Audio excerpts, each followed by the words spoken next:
I still remember the exact way her voice sounded when she said it. Quiet, nervous, like she'd been holding it in for months. Everyone sees how I feel about you. We were just having lunch at work. I didn't plan to care about anyone that year. I'd moved to the city 6 months earlier for a marketing job at a mid-sized tech company. Clean desk, quiet cubicle, predictable routine. I wanted predictable. My last relationship had ended badly, slowly, painfully, like watching something beautiful turn gray. I told myself I needed space, time, distance from anything that felt too much like hope. Then I met Sarah. She worked 2 desks over in the content team. Dark hair pulled back in a loose ponytail most days. Minimal makeup. She had this way of dressing that was professional but effortless. Blazers with the sleeves rolled up, simple jewelry, boots that clicked softly on the office floor. What I noticed first wasn't her appearance. It was the way she listened. In meetings, when someone spoke, she'd lean forward slightly. Her eyes would focus completely on them. She didn't interrupt, didn't check her phone, just listened like their words actually mattered. I found that unusual. Most people in that office treated meetings like a performance, everyone waiting for their turn to talk. But Sarah seemed genuinely interested in other people's ideas.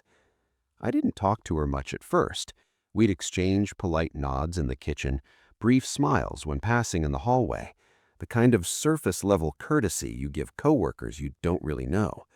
But I noticed her, the way she'd tuck a strand of hair behind her ear when she was concentrating, the small laugh she'd give when someone made a terrible joke, not fake, just kind.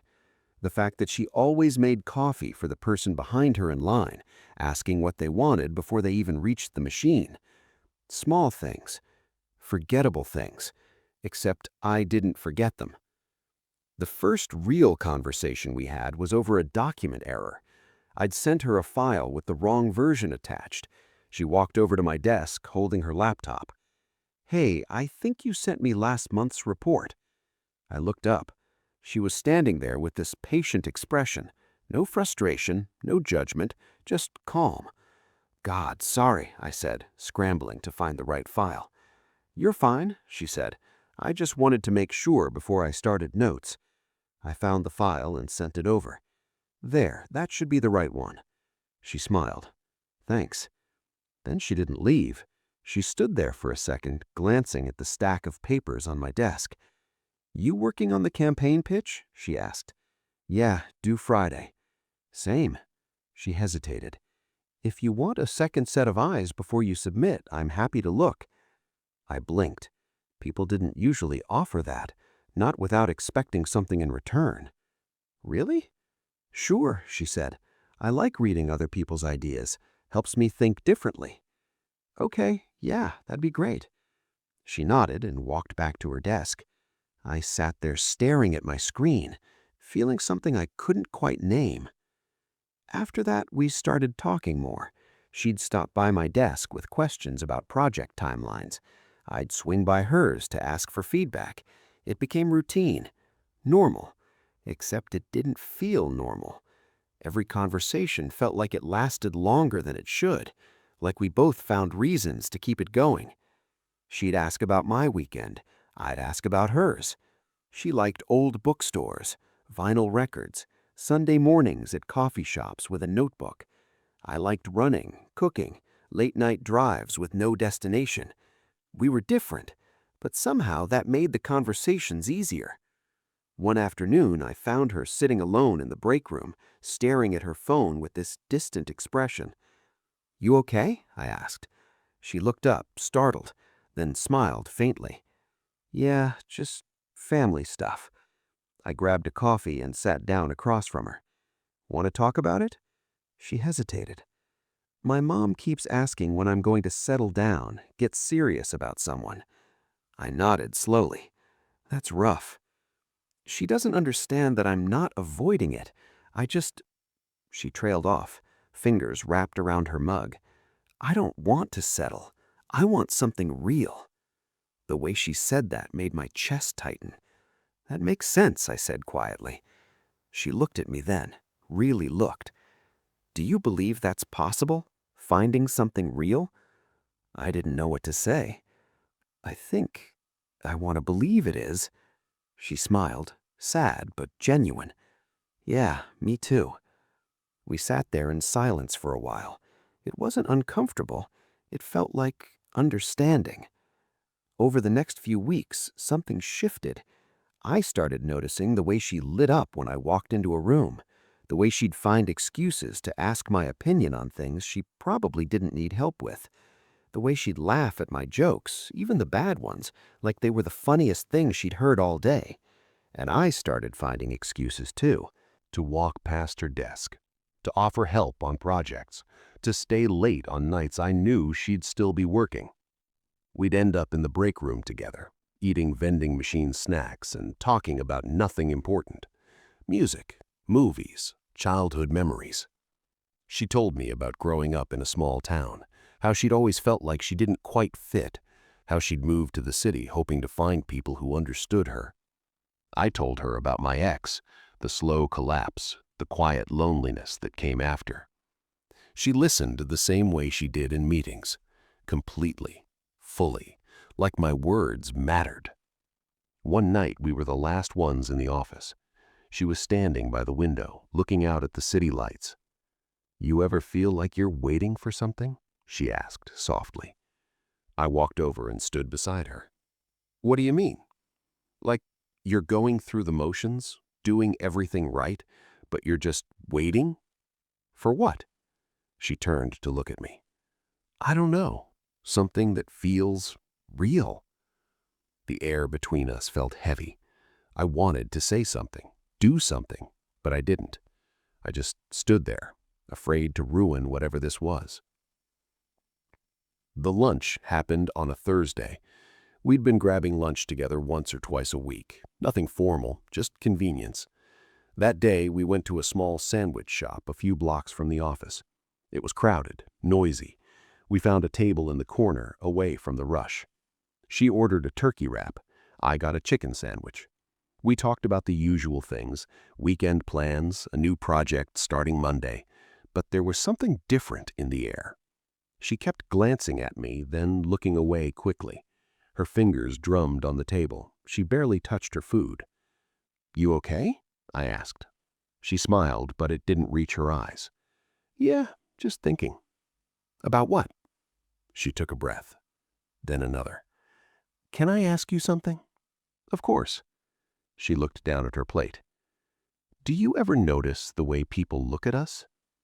I frowned. "What do you mean?" "At work, when we're talking," she glanced up. "People watch us." I hadn't really thought about it. I guess I don't pay attention."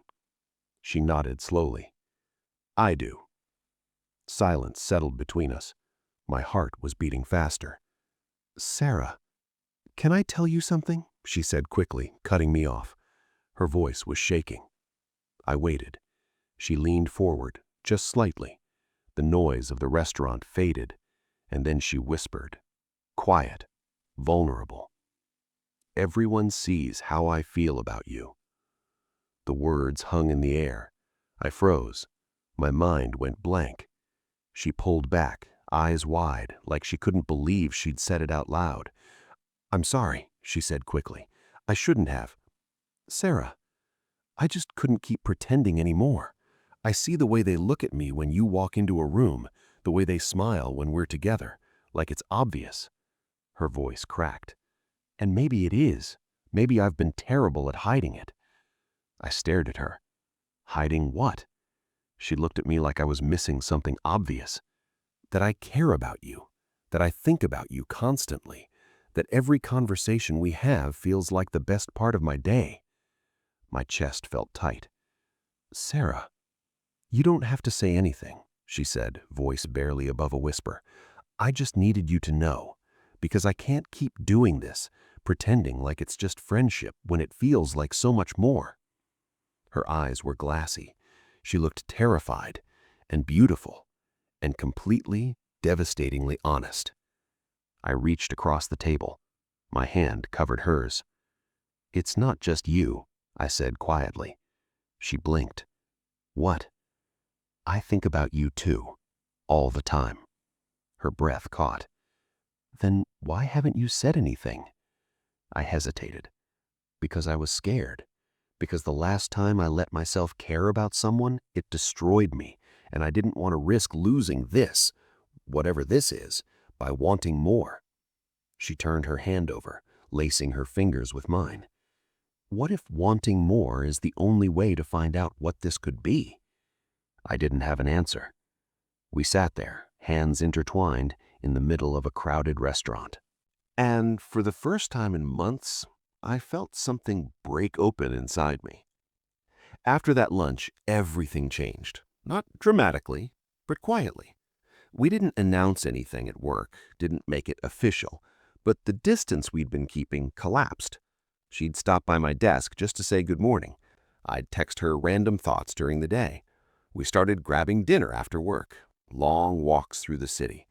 She showed me her favorite bookstore, a tiny place with creaky floors and the smell of old paper.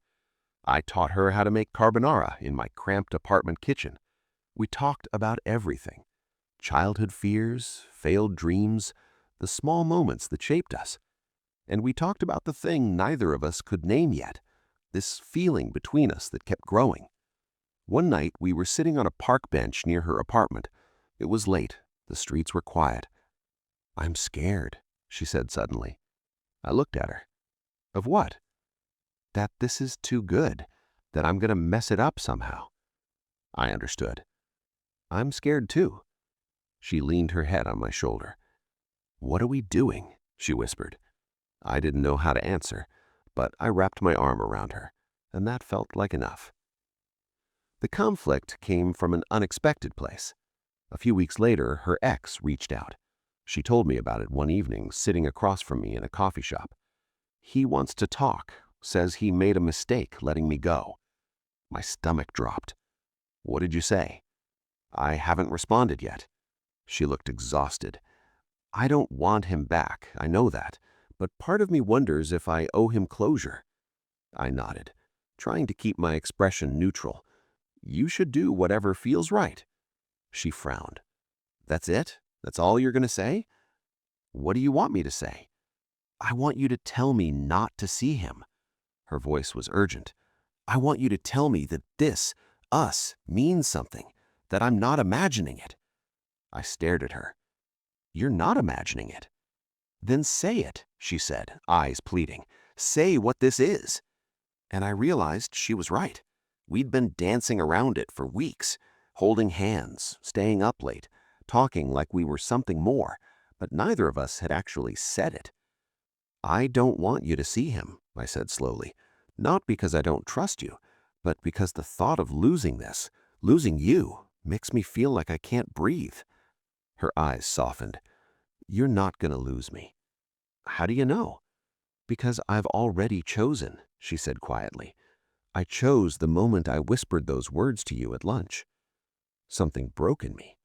I reached across the table and took her hand. I don't know how to do this perfectly. I don't know if I can be everything you need, but I know that when I'm with you, I feel like myself again, like I'm not just going through the motions anymore. She smiled, tears slipping down her cheeks. That's all I needed to hear. We left the coffee shop that night as something different. Not just friends, not just coworkers, something real. The next few months were a blur of small moments that felt enormous. Her laughter in my kitchen while we cooked together. The way she'd fall asleep on my couch during movies, head on my shoulder. Long drives on weekends with no destination, just music and conversation. She met my family. I met hers. We navigated the awkwardness of being a couple at work, professional during office hours, stolen glances when no one was looking. It wasn't perfect. We argued sometimes about small things, stupid things, but we always came back to each other, because underneath everything, there was this foundation we'd built slowly. Trust, understanding, friendship, and love. I didn't say it first. She did. One night, lying in bed, she turned to me in the darkness. I love you, she whispered. Simple, clear. I felt my chest tighten. "I love you too." She smiled against my shoulder. "I knew it," she said softly, "but I needed to hear you say it." Looking back now, I realize that lunch changed everything. That moment when she leaned forward and whispered those words, "Everyone sees how I feel about you." It was the bravest thing I'd ever witnessed. To be that vulnerable, that honest, to risk everything for the possibility of something real. She taught me that sometimes the scariest thing is also the most necessary, that holding back doesn't protect you, it just keeps you alone. We're still together, still navigating life side by side. And sometimes when we're at work, I catch people watching us the same way they did before. But now I don't look away. I just smile because they're not seeing something we're trying to hide anymore. They're seeing something we chose, something real, something worth the risk. I still think about that lunch sometimes. The crowded restaurant, the nervous energy, the way her voice shook when she said it.